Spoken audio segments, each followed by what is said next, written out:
धारणी तालुक्यातील गडगामालूर येथील रहिवासी असलेल्या 5 भावांना आपल्या वाळू तस्करीमध्ये अडथळा निर्माण करीत असल्याचा संशय आल्याने रागाच्या भरात गेल्या सोमवारी 5 भावांनी श्रीकांत जयस्वाल यांचा बिजू धावडी ते अकोट मार्गावरील ढाबा पेट्रोल टाकून जाळल्यानंतर संपूर्ण ढाब्याची राख रांगोळी झाल्याची संतापजनक घटना समोर आली होती। या घटनेच्या आरोपी विरुद्ध कॉम्बिंग ऑपरेशन चालवून 4 आरोपींना गजाआड केले होते। आता धारणी पोलीस आणि महसूल प्रशासनाच्या संयुक्त कारवाईनंतर आरोपी नामे दिलीप गजा बाबू पाटील राहणार गडगामालूर यांच्या घरात अवैधरित्या साठवून ठेवलेल्या रेतीवर जप्तीची कारवाई करण्यात आली आहे। प्राप्त माहितीनुसार धारणीचे तहसीलदार प्रदीप शेवाडे, ठाणेदार अशोक जाधव यांच्या मार्गदर्शनाखाली गुरुवारी धारणी येथील पोलीस विभागाच्या आणि महसूल प्रशासनाच्या पथकाने संयुक्त कारवाई करून गडगामालूर येथील बाबू रामाजी पाटील यांच्या घरी गुरांच्या कोठ्यामधील अवैध रेती साठा जप्त केला।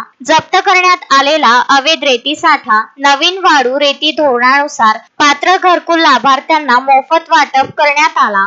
सदरची कारवाई निवासी नायब तहसीलदार राजेश माळी, मंडळ अधिकारी अनिल उमाडे, मंडळ अधिकारी गजानन कुमरे, ग्राम महसूल अधिकारी रणधीर वेराटे, ग्राम महसूल अधिकारी जितेंद्र कासदेकर, प्रवीण मावस्कर, पोलीस उपनिरीक्षक सतीश झालटे, पोलीस अंमलदार जगत तेलगोटे, मोहित आकाशेसह इतरांनी केली। सदरच्या कारवाईमध्ये श्रीकांत जयस्वाल यांचा ढाबा जाळून त्यांना जीवे मारण्याच्या प्रयत्नातील आरोपी दिलीप उर्फ गजा बाबू पाटील यांच्या घरातून अवैध रेती साठा जप्त करून गुन्हा दाखल करण्यात आला आहे। वाळू तस्करांविरुद्ध पोलीस आणि महसूल प्रशासनाच्या धडक कारवाईनंतर तालुक्यातील अवैधरित्या रेती तस्करी करणाऱ्या तस्करांचे धाबे दणाणले आहे।